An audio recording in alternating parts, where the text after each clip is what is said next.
Hi YouTube and happy Sunday. It's a rainy evening here in North Potomac, Maryland, and indeed it was rainy this morning, but that didn't stop me from going for a nice long bike ride with a friend from the area. We headed out to Lay Hill to see the National Capital Trolley Museum, and fortunately just got caught in a quick, very light downpour. Really, the rain picked up in the afternoon. That said, today in this video, I'd like to share some more updates about my Strida Mark I folding bike.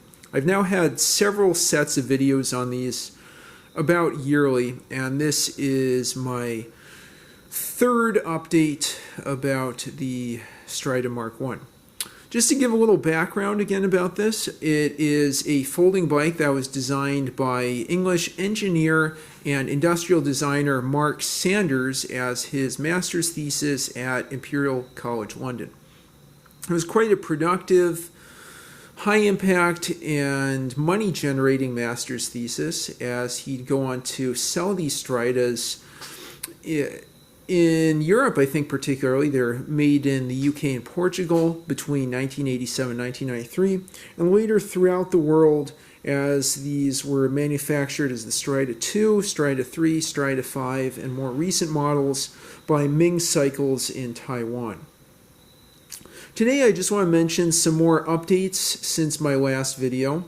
I very sadly got in a crash back in Oxford, Ohio, where I broke the new top joint at the top, as well as this bottom pivot assembly.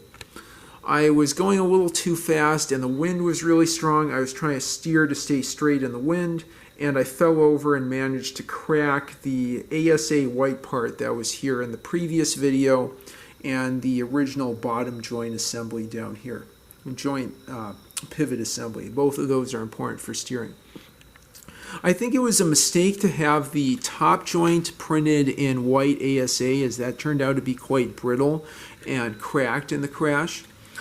Through the Reddit 3D Print My Thing subreddit, I was able to get the top joint and the bottom joint pivot assembly 3D printed in carbon fiber infused nylon.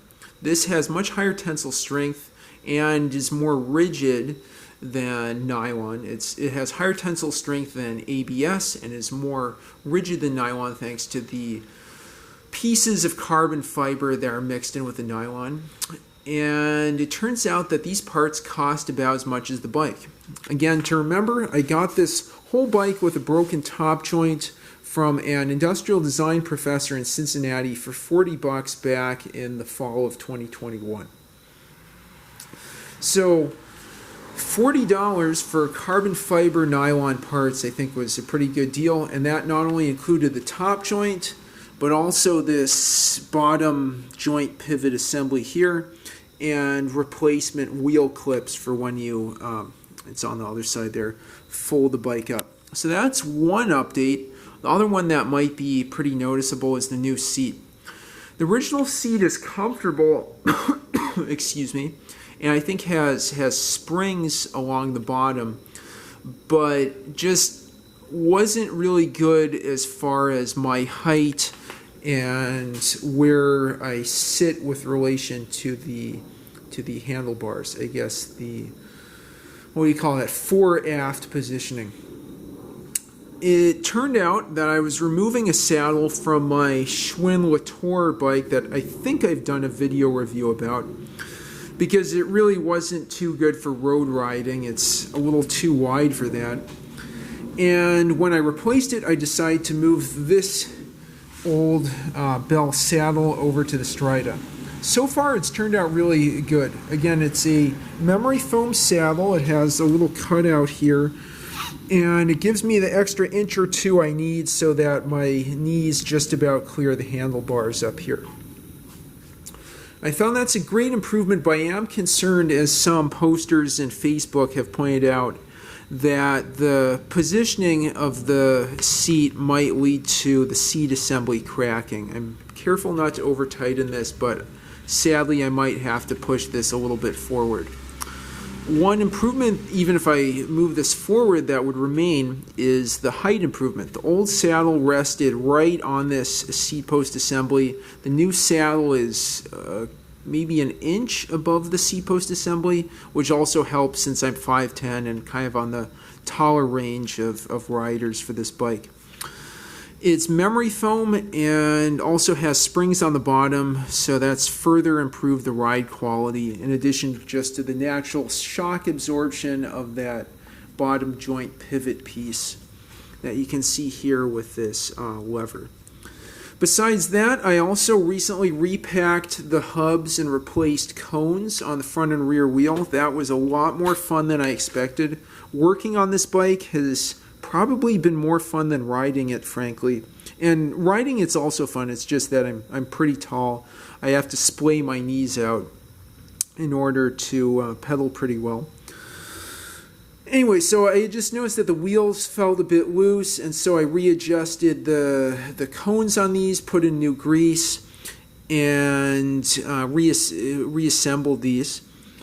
Again, that was fun, both front and rear. I also noticed that there's this clip that holds the belt onto the pulley wheel here, and that came out and unfortunately put some slight cuts in the belt, which isn't so good, but fortunately not cuts perpendicular, which would be really dangerous. Because of that, I did get a couple replacement belts. I'll have to maybe back up here and go bring those over. I know I should have done this before the video started. Let me grab those. There we go.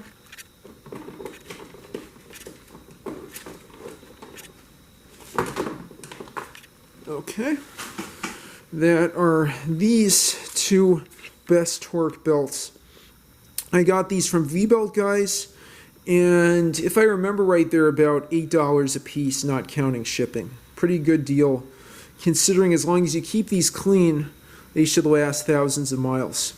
These are 1440 8M by 13 millimeter belts. That means 1440 millimeters total length, 8 millimeter pitch, which I think is like the spacing between the grooves of the belt, and then 13 millimeters wide. And if I show you here, you know, that's a match for the original belt.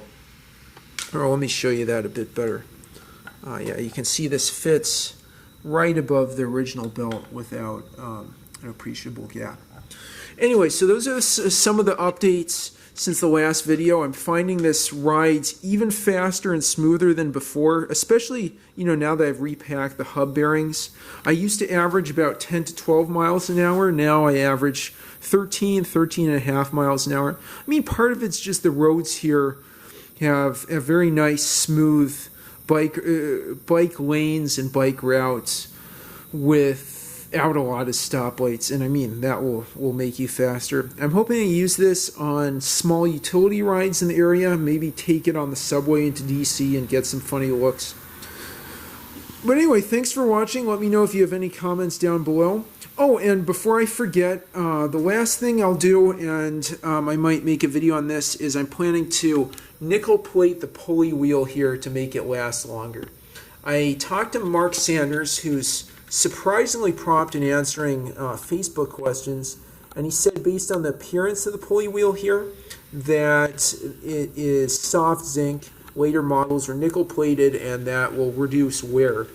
I found a nickel plating, a plating and polishing company called Metro Plating and Polishing in Kensington, Maryland, and with, you know, how easy it is to disassemble this, I can pretty easily get that off and take it there for nickel plating, and I'll make a video once I have that repair done. But anyway, so that'll be the next update. Thanks a lot for watching this video. I hope that's inspiring to you cyclists or other Strida riders out there. Be sure to leave comments and questions in the comments down below, and like and subscribe as always. Have a great weekend and a great start to your week.